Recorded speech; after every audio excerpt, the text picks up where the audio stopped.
Alhamdulillah. Assalamu alaikum wa rahmatullahi wa barakatuh. Pourquoi il est important de chercher à se faire aimer des gens, à être aimé par les gens? Alors je ne parle pas de chercher à satisfaire tout le monde. Ça, ce n'est pas notre objectif, ça ne doit pas être notre objectif et de toute manière, c'est se fatiguer plutôt qu'autre chose. Si quelqu'un avait pu le faire, s'il avait pu le faire, ça aurait été bien sûr le prophète Mohammed alayhi afdalus salatu wa azka taslim. Et lui-même n'a pas pu satisfaire tout le monde. Mais là, je parle de chercher l'amour des gens de bien, des gens bons. Il est important de chercher cet amour-là. Tout simplement parce que faire du bien aux gens, c'est se faire du bien à soi-même. Rendre heureux les gens, c'est se rendre heureux soi-même. Et plus que cela, c'est satisfaire son Seigneur Tabaraka wa Ta'ala. C'est pour cela qu'il est relaté dans un hadith rapporté par Muslim. Un jour, il y a un cortège funéraire qui est passé alors que le prophète sallallahu alayhi wa sallam était présent. Et le prophète sallallahu alayhi wa sallam, après qu'il ait entendu les gens parler en bien de cette personne qui était décédée, il dit « Wajabat, wajabat, wajabat ». Il lui est obligatoire, il lui est obligatoire, il lui est obligatoire. Ensuite, un autre cortège funéraire est passé. Et les gens ont parlé en mal de cette personne-là qui était décédée. Et le prophète sallallahu alayhi wa sallam a dit à 3 reprises « Wajabat, wajabat, wajabat ». Il lui est obligatoire, il lui est obligatoire, il lui est obligatoire. Omar ibn al-Khattab radiyallahu anhu, pris d'étonnement, interroge le prophète alayhi salatu wa sallam sur cette parole. Il est obligatoire ou il lui est obligatoire, wajabat. Et le prophète alayhi salatu wa sallam a dit « La première personne décédée, quand son cortège funéraire est passé, vous avez parlé en bien sur lui, j'ai dit wajabat, wajabat, wajabat, car le paradis lui est obligatoire.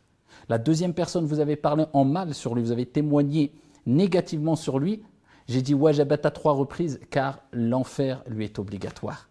Et il dit antum shuhada'ullahi fil ard, car vous êtes les témoins d'Allah sur terre. Et il a réitéré cette parole à 3 reprises. Donc le témoignage des gens sur nous, en notre faveur, ou contre nous, c'est extrêmement important. C'est pour cela qu'il est important de gagner les cœurs des gens bons. Pas des gens entêtés, pas des gens qui, tu peux faire tout le bien qui existe, ils ne seront jamais reconnaissants, ils sont toujours ingrats. Non, mais toi tu cherches la satisfaction de ton Seigneur à travers le fait de rendre heureux, de faire du bien aux gens, d'être aimé, de se faire aimer par les gens. Pas par l'entière population, mais par une catégorie de gens, du moins les gens bons.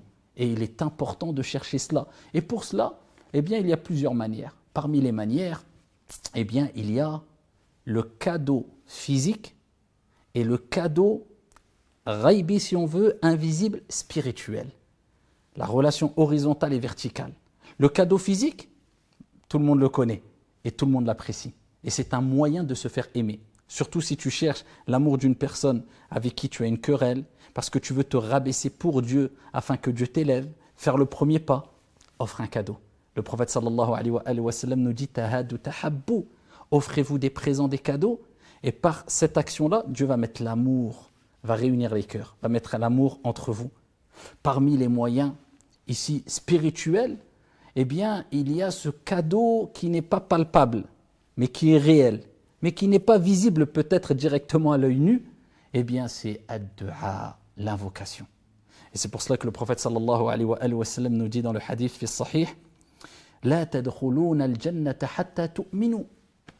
Vous n'entrerez pas au paradis jusqu'à ce que vous n'entrerez au paradis que lorsque vous serez croyant, vous croirez en Dieu. Wa la tu'minu hatta tahabbu. Et vous ne croirez que lorsque vous vous aimerez. L'importance de l'amour. Awala adullukum ala shay'in idha fa'altumuh tahabbtum. Voulez-vous que je vous indique une chose, une pratique, si vous la mettez en application ou en pratique, si vous la faites, eh bien, il y aura l'amour entre vous. Afshu salam bainakum. Transmettez-vous le salam entre vous, la salutation de paix. Et qu'est-ce que ça a à voir avec le dua? Eh bien, on oublie trop souvent que dire assalamu alaykum, c'est une dua, c'est une invocation. C'est pour cela qu'on a rendu quelquefois des pratiques religieuses, des sunan, des recommandations divines et prophétiques trop mécaniques, vides de spiritualité. Il faut refaire vivre ces pratiques-là. Quand je dis assalamu alaykum, j'invoque en faveur de mon frère. Je dis que la paix soit sur toi. On cherche toutes et tous la paix, intérieure et extérieure. Qu'est-ce qu'il y a de meilleur que cette paix intérieure et cette paix extérieure? Eh bien, quand tu rencontres ton frère tous les jours, quand tu rencontres ta soeur tous les jours, le prophète alayhi salatu wassalam dit « Afshu, répandez, multipliez le salam ». C'est pour cela qu'on entend toute la journée. Et souvent, « Assalamu alayka, assalamu alayki, assalamu alaykum ». Mais est-ce qu'on invoque avec sincérité et avec un minimum de concentration, en espérant le bien pour son frère? Je pense que les relations entre nous changeront. Les relations entre nous changeraient complètement si on prenait conscience du fait que « Assalamu alaykum », la salutation, c'est une dua. Je veux la paix pour mon frère. Et le frère me répond « Wa alaykum assalam, wa rahmatullah, wa barakatuh ». Il répond avec une meilleure invocation. Et que la paix, ainsi que la miséricorde et les bénédictions d'Allah soient sur toi. Allahu Akbar. C'est beau. Et c'est avec cela qu'on renforce les liens de fraternité, qu'on renforce notre iman, notre croyance et qu'on a accès au paradis et qu'on aura accès au paradis bi'idhnillahi tabaraka wa ta'ala. Et c'est pour cela que ce cadeau spirituel, la dua, il faut le multiplier. Et plus on le multiplie, et plus Dieu unit les cœurs. Et c'est pour cela que le prophète nous a motivés à faire dua, comme il est relaté dans le hadith extraordinaire, où le prophète sallallahu alayhi wa sallam dit « Celui qui fait une invocation, qui demande le pardon pour les croyants et les croyantes, il aura une récompense, une hasana pour chaque croyant et croyante. » Il nous rappelle qu'en quelques secondes, en demandant sincèrement à Dieu de pardonner aux croyants et aux croyantes, on gagne des milliards et des milliards de bonnes actions, de hasanat. Puisqu'il y a eu des milliards de croyants qui ont existé, il y en a des milliards qui existent, et il y en aura peut-être, Inch'Allah, des milliards qui vont exister, en disant « Allahumma ghfir lil mu'minina wal mu'minat ». Encore dua.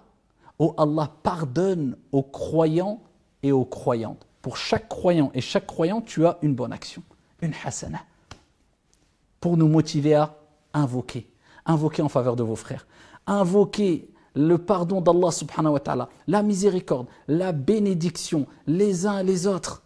Jusqu'à ce que le prophète sallallahu alayhi wa sallam nous a dit, quand tu fais une invocation pour ton frère, tu es par exemple en prosternation, et tu dis Allahumma ghfir li akhi, eh bien il y a un ange qui dit et pour toi de même. Ça veut dire non seulement tu lis ton cœur avec le cœur de ton frère avec qui tu invoques, tu provoques le fait que Allah va créer une certaine affection, réconciliation, un amour entre toi et ton frère, mais en plus de cela, ce que tu demandes pour ton frère, les anges disent et pour toi de même. Donc tu es 100% gagnant. C'est pour cela qu'une des solutions afin qu'Allah Azza wa Jal unisse les cœurs, c'est d'invoquer avec sincérité quand on passe le salam dans nos prières, dans nos prosternations pour nos frères et pour nos sœurs. Et quand on parle du cadeau physique, comme j'ai dit précédemment, bien sûr, c'est de ne pas hésiter à s'offrir des cadeaux, des présents, si minimes soient-ils. C'est extrêmement important et ça, il ne faut pas le négliger. Et bien sûr, pour terminer, pour se faire aimer aussi des gens, eh bien, c'est en se faisant aimer par Allah subhanahu wa ta'ala, en gagnant l'amour d'Allah Azza wa Jal. Comme vous connaissez toutes et tous le hadith, lorsqu'Allah subhanahu wa ta'ala aime une personne, et quand Allah aime une personne, c'est que la personne a mérité. De par sa sincérité, de par sa constance, sa régularité, de par ses bonnes actions. Eh bien, quand Allah aime une personne, il informe l'ange Jibril alayhi salam que cette personne est aimée par Allah subhanahu wa ta'ala. Ensuite, Jibril alayhi salam informe al-malaika, ces créatures créées de lumière à Nour, dans le paradis, dans les cieux. Imaginez-vous, on cite votre nom, un tel est aimé par Allah, aimez-le. Et voilà que les anges aiment cette personne. Et Allah subhanahu wa ta'ala, de par sa clémence et sa miséricorde, d'une manière qui convient à sa majesté, descend l'amour vis-à-vis de ces personnes-là dans le cœur de ses serviteurs et de qui il veut parmi ses créatures. Et les gens l'aiment. Donc, se faire aimer par les gens, ou être aimé plutôt par les gens, c'est quelque part une preuve, incha'Allah, les gens de bien, bien sûr, et un argument, et peut-être un signe, incha'Allah, qu'Allah subhanahu wa ta'ala, le créateur des cieux et de la terre, t'aime. Parce qu'il a sûrement informé Jibril alayhi salam, qui lui a informé les anges de son amour vis-à-vis de toi. Donc on se fait aimer par Allah et par les gens, eh bien en offrant des cadeaux, en faisant des invocations et en excellant avec sincérité à travers les bonnes actions, si minimes soient-ils. Qu'Allah subhanahu wa ta'ala vous aime, qu'Allah nous aime et qu'Allah nous réunisse toutes et tous dans son vaste paradis. Amin. Wassalamu alaikum.